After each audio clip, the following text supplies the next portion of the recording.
First one, he says you associated 9/11 to fitnah. Well, you wrote it 9/11. I think you meant 9/11 anyway. To fitnah, elaborate.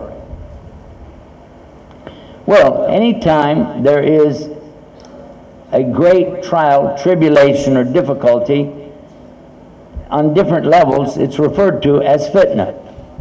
So let us look into the Quran, and now we'll look in chapter 29. This is called Surah Ankabut, and it says, "A'udhu billahi min shaitanir rajim, Bismillahir Rahmanir Rahim, Alif Lam Mim. Ahasib an-nas an yutraku an yaqulu amana?" And the English says, well, I timed that just right, didn't I? In English it says, "Do the people think they're going to be left alone on saying we believe and they won't be tried?" And it says here, do they think they'll be alone? I'm going to go to the Arabic, my translation for you now. It says, "Ahasib an-nas an yutraku an yaqulu amana." Do the people think they're going to be left alone on saying amana, we believe? "Wa hum la yuftanun." And here it's saying, and they, wahum, la means no, yuftanun from the word fitnah. Fitnah. The translators usually translate this as tried or tested. But it really gives you the wrong meaning to say that, because if it's just a test, okay, how much is 2 plus 2? 4. What's the letter that comes after A? B. Okay, you pass the test, next. And that's not true. Do we have anybody here tonight who accepted Islam? Raise your hand if anybody here accepted Islam. Anybody chose Islam, wanted to be a Muslim, and they did? Nobody? Oh, 1, 2, 3, 4. As soon as you did, this applied to you. Immediately after you said, "I want to be a Muslim, I believe," you were put into it. Nobody called you up on the phone and said, "Guess what? You just won the lottery, you get a bunch of money, you got a new job, a great car, everything's fine because you entered Islam." It's always the other way. It's always a big test for new Muslims, every single time. And one of the biggest tests that they go through is the other Muslims. It's true. It happened to me. And it's happened to so many others that I have seen when they entered Islam. Calamity after calamity after calamity. So calamity is often associated with the word fitnah. Even in this translation I've got here, we can find some other places where it said fitnah, they said calamity, not test.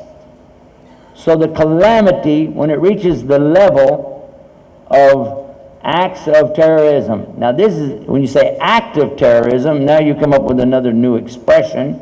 These are not acts of terrorism. An act of terrorism is to go up to somebody and go, "Boo!" and scare you. That's an act of terrorism. What these people are doing is far worse than that. They're killing people. They're blowing up stuff, killing people. I mean, it's horrible. It's far beyond that. That's why I'm saying that this is a word that better describes the event than their word terrorism. Fitnah is a better word. So that's where I took it from. Thank you for asking me. By the way, I don't know if you know this, it's not permitted in Islam for our teachers or scholars to make up answers out of their head.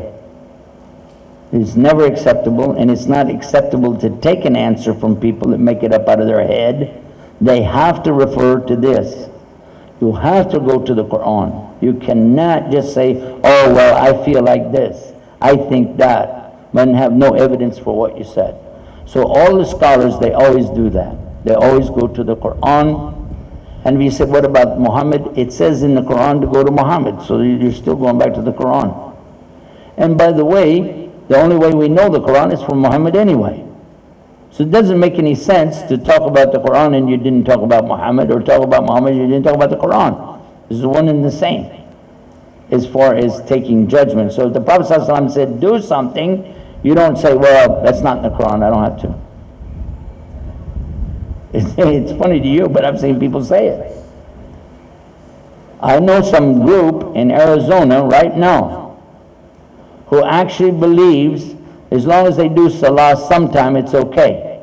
Because in the Quran it does not say that you pray Dhuhr right after the sun passes the median.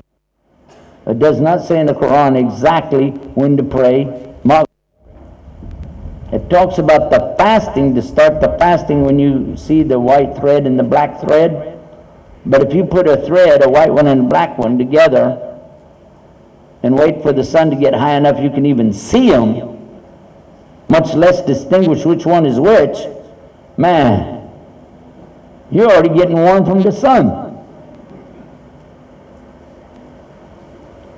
So we know that you have to take the hadith.